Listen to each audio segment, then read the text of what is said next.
Hello and welcome to my channel. My name is Jonathan Cohn, and today I have the wonderful opportunity to interview Gregory Frost, the author of the novel Rhymer.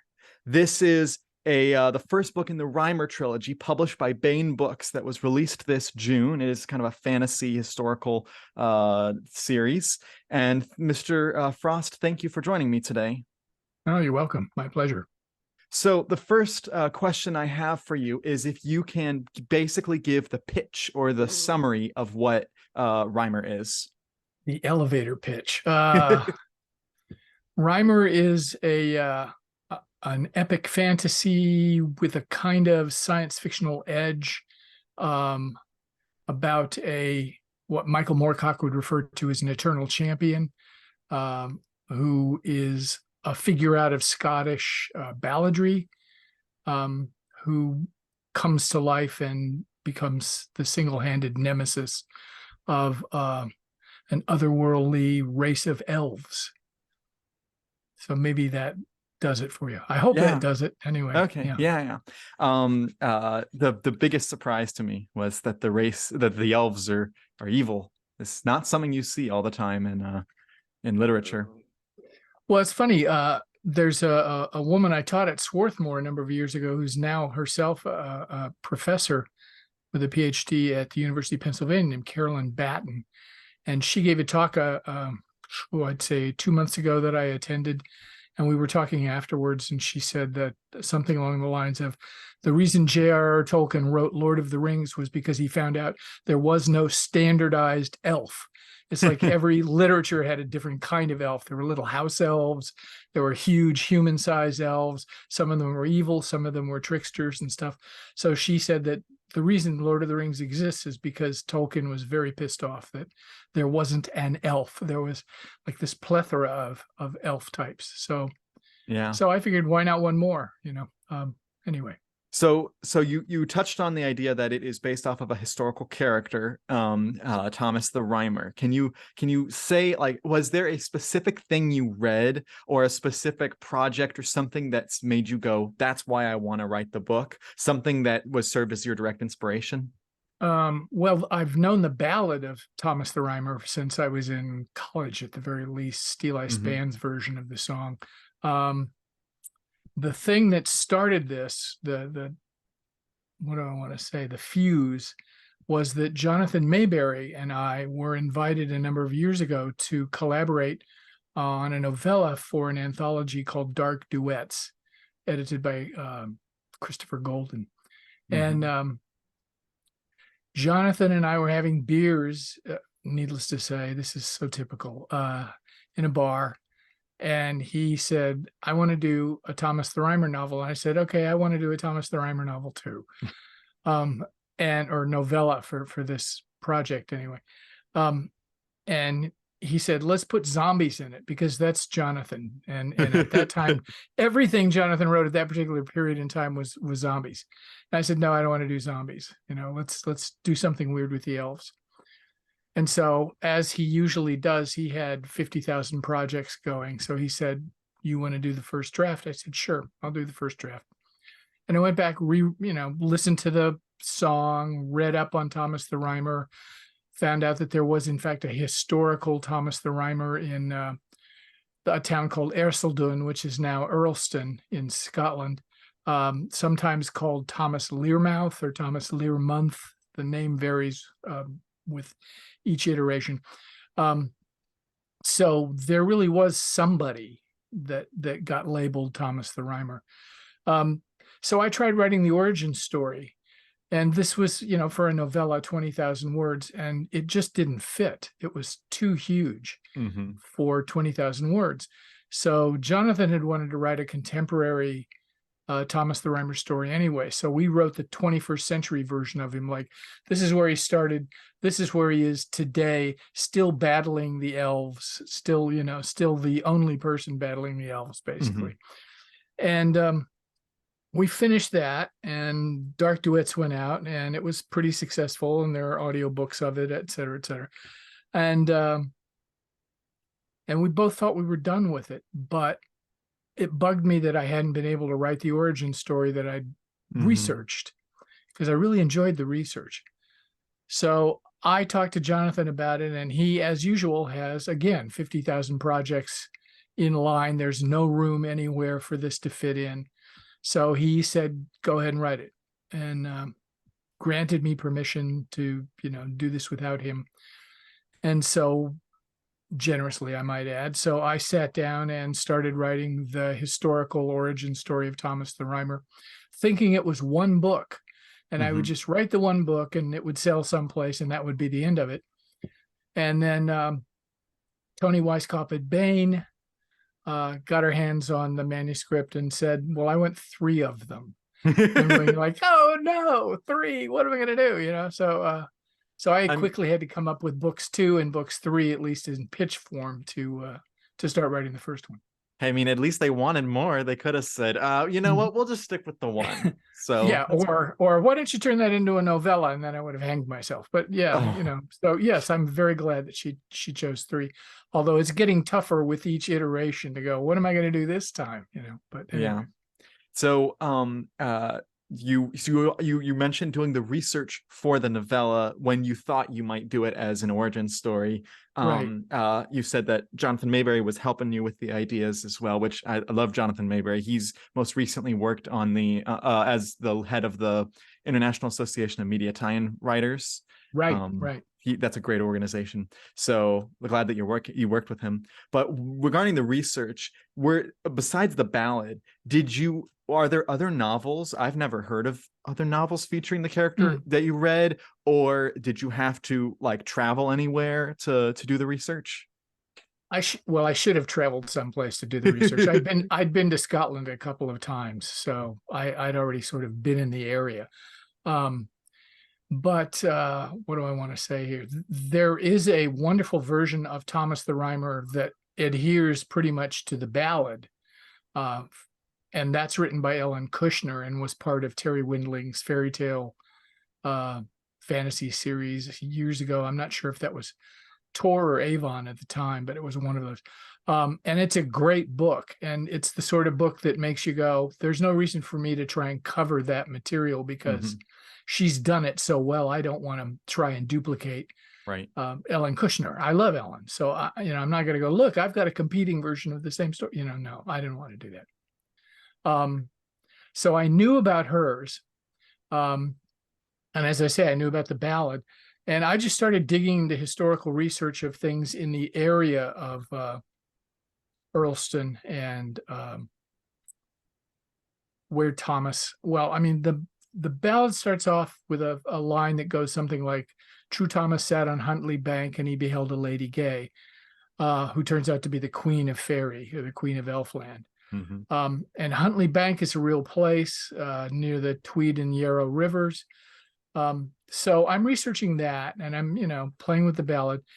And there's another ballad that was recorded by Fairport Convention, among other folk groups, called Tam Lin. And weirdly enough, it takes place in a geographical location called Carterhaugh, Haugh. And Carterhaugh turns out to be like 10 miles from Huntley Bank. So weird connection in terms of, geographically, it's sort of in the same place. And the story of Tam Lin, the story of Thomas the Rhymer, I should say, is about Thomas being picked up by the Queen of Elfland and taken on a ride through hell and through horrible places to get to Elfland and then brought back. Tam Lin is about an enchanted knight who's already been picked up by the Queen of Elfland and meets a mortal woman named Janet, and they fall in love with each other. And he says, well, I'm going to be sacrificed, in 3 nights' time by the Queen of Elfland to, as their tithe, whatever they pay the tithes to. We don't really know that. And he says, if you want to save me, you've got to, when we appear, you've got to jump up, pull me off of her horse, pull me down to the ground, and don't let go, whatever you do. And so she does. She pulls him to the ground, and he transforms into a dozen different horrifying creatures and shapes and such. And finally, that stops, and the Queen of Elfland goes, well, okay, you hung on to him. You can have him. I quit, and leaves. So it's almost like the same character at two different stages in their adventure, if you will. Hmm. So Tam Lin and Thomas the Rhymer to me seemed like they were two parts of the same thing. So I decided to marry those two stories to some extent while taking huge liberties with them at the same time. And you can kind of see how that unfolds in the book, how you have the Reimer storyline at the beginning, and then it Yes, seems to go into the Tamlin in the middle, and then kind of back to Reimer at the end. So I right, could see that. right. You mentioned Janet, which is a great, because that was my next question. Was there's some great minor characters. My favorite to read was Janet because Hmm. she worked as a great companion to him during those sequences, and really when she and other characters are in peril, you feel for Thomas really well, which shows how great the characters are. Other Thank than you. maybe Janet, who are some of the characters that you enjoyed besides Thomas? Because it's Thomas's story primarily, but there's other characters involved. Well, my favorite secondary character in the book is a character named Alpin Waldrop, Hmm. who teaches him masonry, teaches him how to split stones and shape stones, because they're in the middle of building Melrose Abbey, which was actually taking place at that time. So that's one of those pieces of weird historical information that fit perfectly into the time frame that I was using. Um, and so Alpin is also a former mercenary.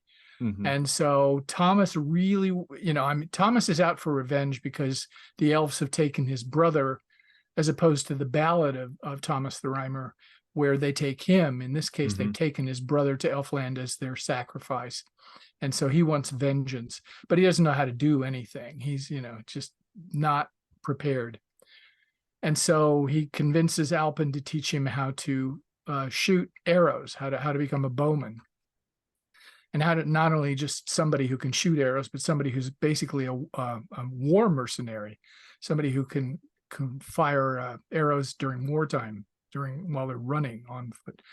Um, and so Alpin just becomes this essential character, and then eventually, not to give too much away, it's going to be spoiler alert time.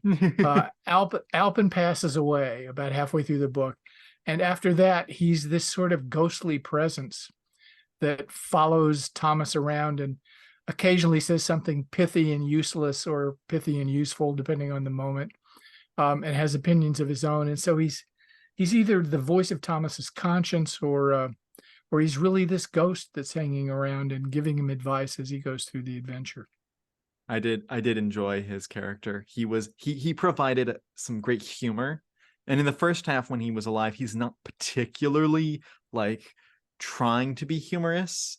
True. He just will say things that worked out well to be funny. But in the second half when he was kind of like a ghost, oh, he was a delight there. Um, so this there was an interesting writing style choice, which I just found fascinating. And I've seen Ah, only a handful of authors do. I wanted to see where you got the idea and how you executed it. Was when we're on Earth and we're on, in England, or not England, in Europe, you yeah, see us, you use past tense. But right, then when you go to, for lack of a better word, the Elfland, you're in present tense. right. I thought that because that created a great distinction, because I was reading it and I went, oh no, wait. At first I thought it was a mistake, and then I read a couple more lines. No, he's committing to this. So what was the choice behind that? Well, the choice behind that is that in a lot of representations of Elfland or Tir or the many colored land, or whatever you want to call the world of the Fae, um, time runs differently than it does here, and there are lots and lots of stories. I wrote two novels based on the stories of Cuchulainn, and there's an episode in one of those novels where Cuchulainn goes to the land of the Fae, and he basically is enchanted by a woman there, and time is running by, and his charioteer is really worried about him because he's not coming out, and years are passing and he's just lying around on a bed being drunk. So I had already played with, as I say, with this idea of this other world that doesn't run on our timeline or our time frame. And so I thought it would be fun to distinguish when we're in Elfion or Elfame or whatever you want to call that world, by shoving present tense into it. And then when they're back out again, they're immediately in past tense again. So it's like the world has slowed down. And I wanted to make that distinction between the two things. And I hoped, especially in terms of the way they leave Elfland in a couple of occasions, that it would actually feel that way. It's like they're racing and it's present tense and everything's going on. And the next chapter is they've leaped through this ring or this gate. And now they're in past tense because they've slowed down again and they've come back to the world as it runs in our universe. It's an effective way to let the audience know where they are, to set the stage. You don't even have to describe the place. You don't even have to say they jumped through the gate. Once you say that, once you start describing things in past tense again, you know, oh, they're back on Earth. So I really found that fascinating. The only other book that I've seen do that effectively, because I've read some books where it was ineffective. The only other book besides yours that I saw do that effectively was a Star Wars book that had 2 timelines, and the time in the present was present tense, but when they would flash back, it was past tense. And that was an effective way to remember what part of the story we were in. But this one I liked because it represented not time necessarily, but placement. So I appreciated that. Thanks. When you were coming up with story, because you obviously have Thomas the Rhymer, you have Tam Lin. The book flap references Robin Hood, but there's, I'm sure there's others. There's, because when anyone who's writing a novel has inspiration from other places outside of the original. Were there any like fantasy novels, like modern day fantasy, or even, you know, historical novels that inspired you? For me, I'll say the building the sequence of the building the cathedral really reminded me of Ken Follett books.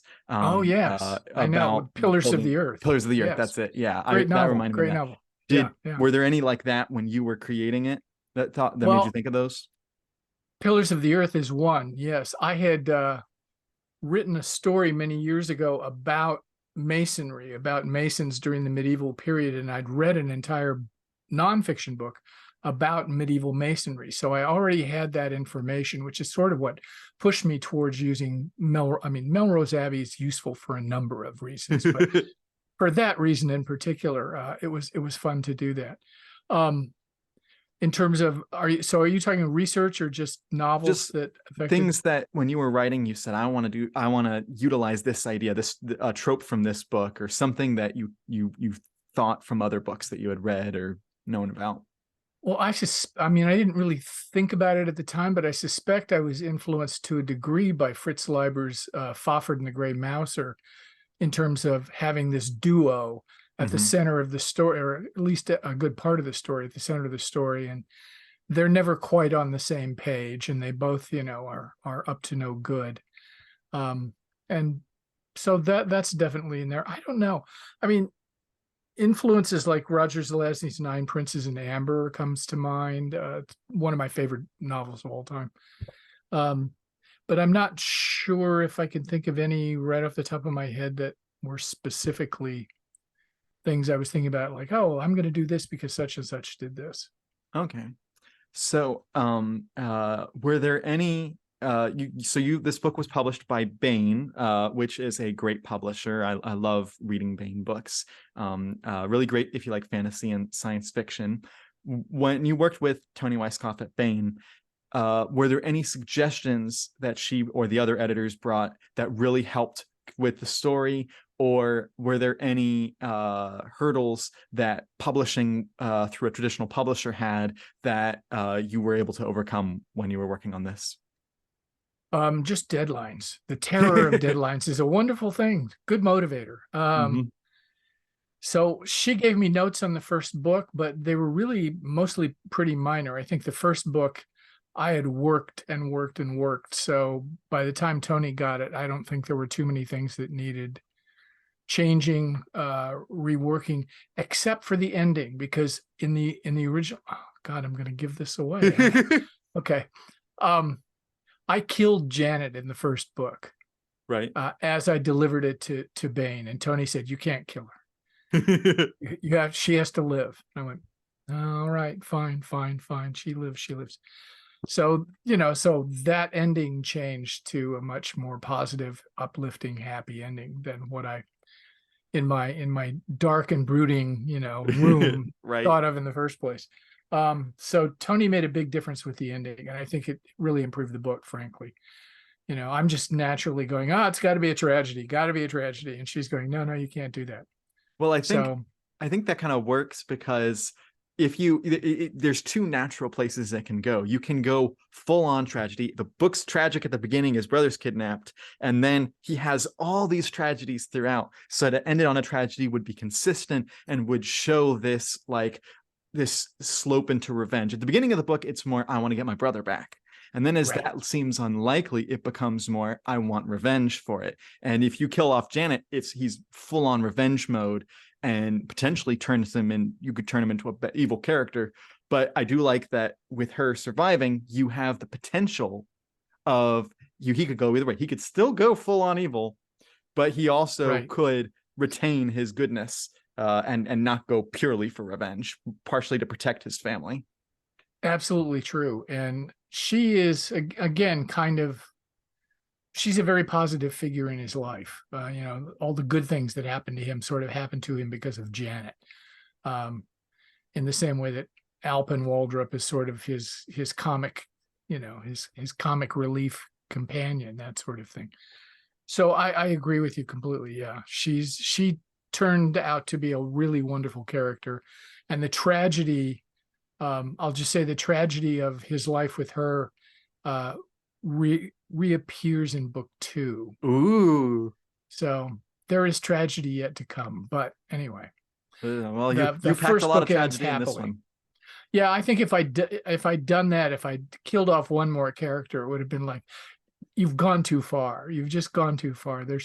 They've screwed with him. They've screwed with his family, over and over and over again. He's got all the reasons in the world to go after the elves at this point. He didn't really need another body laid out in front of him. Mm-hmm. You Yeah. don't want to be George R. R. Martin. You don't want to kill too many characters. Well, that's the Game of Thrones joke, isn't it? It's like, oh, that character looks really interesting. Of course he died. Yeah, yeah, right. Right. You have So 5 minutes of screen time in Game of Thrones, you're dead. So yeah. yeah, you don't want to be a named person. Were there so you talked about ideas for books 2 and 3. Do you have any updates or like I don't know if you have official release dates, but if you have we've worked on the books already, you completed them. If Bane's allowed you to say when they might generally come out, what year? Do you have anything updates like that? The proposed schedule is 1 book a year. So the second book would appear this time next year, and the Okay. third book would appear 1 year later than that. So, June, 3 years in a row. Gotcha. And I'm curious, did you write this book and then have your agent send it to Tony, or did you work on it with Bane? Were you writing the first draft along when knowing it was going there? I had written pretty thorough first draft of the book, which is what my agent took to market and was trying to sell. So I Mhm. was revising the book while she was pitching it to various publishers. And when Tony bought it, I said, give me a month because I'm finishing up the revisions and I'll send them to you. And then, we can deal with that. So Gotcha. that's essentially what happened. So the first book was more or less written pretty much as it is, except as I say, for the change in the ending. By the time that Bane said yes. So those are your books that are coming out eventually, which I'm interested to read them. I have a long running schedule of books coming out in the next couple of years, so I'll put those on.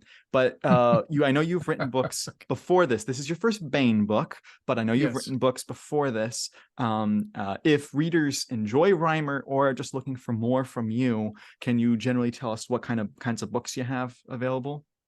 I tend not to do the same thing twice. So if you read me, you're going to find all kinds of stories. So for instance, I have a book from Tor called Fitcher's Brides, which is another book in the Terry Windling fairy tale series. Mhm. It's my retelling of the Bluebeard fairy tale, but set in the 1840s in New York State in the Finger Lakes district. So again, lots of historical research that's pretty accurate at the same time that it's a grisly Grand Guignol, Mhm. fairy tale. I have a two-book, which actually should have been one book, piece called Shadow Bridge from Del Rey, which is a fantasy of my own devising completely. I created the world. It's about storytelling, the power of storytelling, and it's full of tales within tales. So it's characters, on a journey, but they're gathering stories. So it's kind of got an Arabian Nights feeling Mhm. to it in the sense that every story has a story inside it. Um, Ah.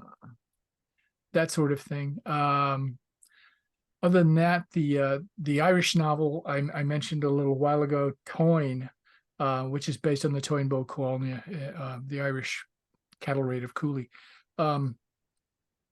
is an ebook reprint from Bookview Cafe Cooperative Online. So if you want to read it, if you want to read a book in ebook format, or you can read a book in ebook format, that's available. I can't talk today. Available from Bookview Cafe. So you've got relationships with all the publishers, which you're I saying do. Del Yeah. Rey and Tor and Bain, and I'm like, I know them, I know them, I know them. So Yeah. Right. Right. you got Yeah. you working with some great people. And then my last question is, do you have a website or a blog or social media that's public that if people want to contact you or follow updates from you and stuff, do you have anything like that? My website is www.gregoryfrost.com. The blog is built in there, as is a little box for signing up for a newsletter if you're interested in doing that. So it's all one-stop shopping, as it were. Gotcha. All right. Well, thank you so much for coming on to my channel and talking about your book. Oh, well, thank you for having me. My All pleasure right. again. So again, the book is Rhymer. It is the first book in the Rhymer trilogy, and it will be it is out already. It is out in hardcover and in ebook format. So thank yeah, I can't talk today either. I'm contagious. Yeah. My name is Jonathan, and thank you for watching.